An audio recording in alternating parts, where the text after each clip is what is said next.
L'Allemagne aurait signé des accords avec l'Italie, l'Espagne et la Suède pour développer un successeur au char Léopard 2. Voilà ce que rapporte le média allemand Handelsblatt le mercredi 6 septembre 2023. Cette information est également reprise sur le site de Reuters, une grande agence de presse allemande. Cette annonce intervient peu de temps avant une réunion programmée le 22 septembre 2023, dont l'un des objectifs est de préparer une prise de décision sur le projet franco-allemand MGCS. Le projet franco-allemand, officiellement lancé en juillet 2017, est notoirement en difficulté depuis de nombreux mois, voire plusieurs années. En 2023, au moins 2 tentatives rendues publiques ont été menées au plus haut niveau pour sauver la démarche.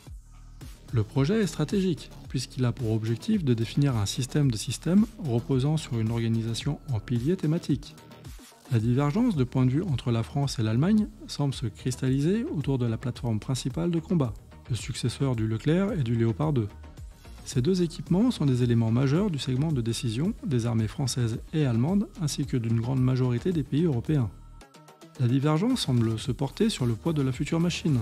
Historiquement et de manière caricaturale, l'approche allemande repose sur une protection maximale et donc un poids élevé quand l'approche française repose sur une solution plus légère et agile. Bref, rien de vraiment neuf, ces divergences d'approche se sont notamment manifestées lors de la définition de la génération actuelle de MBT et de véhicules de combat d'infanterie.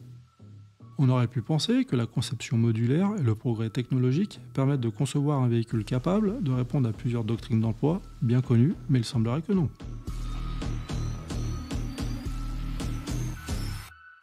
Il reste que les intentions des différents États doivent être officialisées afin de mieux comprendre la nature des changements dans l'approche de la conception de la future plateforme du système principal de combat terrestre.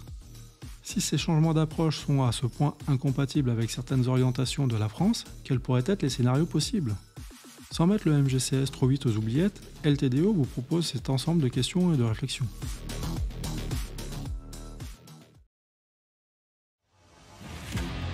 Tout d'abord, il semble nécessaire d'indiquer que dans les pistes qui vont être évoquées, l'hypothèse est que la France continue de travailler avec ses partenaires européens sur les autres systèmes du MGCS. Dans un premier temps, il semble possible de faire un parallèle avec les 2 projets d'avions européens de prochaine génération. La France doit-elle se lancer dans la construction d'un partenariat multiple avec d'autres pays de l'UE, avec notamment la Grèce ou la Belgique? Ou alors faut-il se rapprocher du Royaume-Uni, de la Suisse qui ne font pas partie de l'UE? Un mix de ces 2 variantes est-elle envisageable, voire souhaitable en termes de consommation budgétaire? Faut-il développer une plateforme avec un partenaire privilégié hors continent européen et hors UE? L'US Army travaille doucement sur le successeur du M1. Les États-Unis ont connu de nombreux échecs dans le développement de systèmes d'armes majeurs, comme l'hélicoptère RAH-66. Ils ont été capables d'acheter sur étagère des systèmes européens comme les hélicoptères Dauphin pour les Coast Guard ou les EC-145 pour l'US Army. Enfin, l'adaptation des équipements européens à leurs besoins ne les repousse pas non plus. En effet, l'US Navy a été convaincu par le design de frégates italien. Un autre partenaire possible, mais cette fois hors OTAN, est l'Inde. La France a noué un partenariat stratégique avec ce pays. La France connaît aussi les exigeantes conditions d'acquisition de ce pays puisque l'Inde est dotée de Rafale. Autre scénario, faut-il répéter l'histoire du Leclerc et du VBCI, c'est-à-dire agir seul? La souveraineté n'a pas de prix, mais cette fois la France tire les leçons du passé. Elle ne devra pas uniquement réaliser une démonstration technique performante, qui répond aux besoins nationaux, mais qui ne trouve pas sa place sur le marché international. Ce scénario, peu engageant au premier abord, a cependant des vertus. Il pourrait pousser au maximum une approche qui viserait à placer la maîtrise des coûts au cœur du cahier des charges, en produisant une machine qui s'appuie sur des technologies vraiment maîtrisées. Au vu de l'histoire de nombreux programmes, elle est peut-être ici l'approche innovante et disruptive.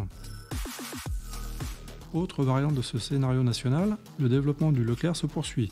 Mais une première proposition de développement d'un Leclerc 3 a été rejetée par le gouvernement français actuel.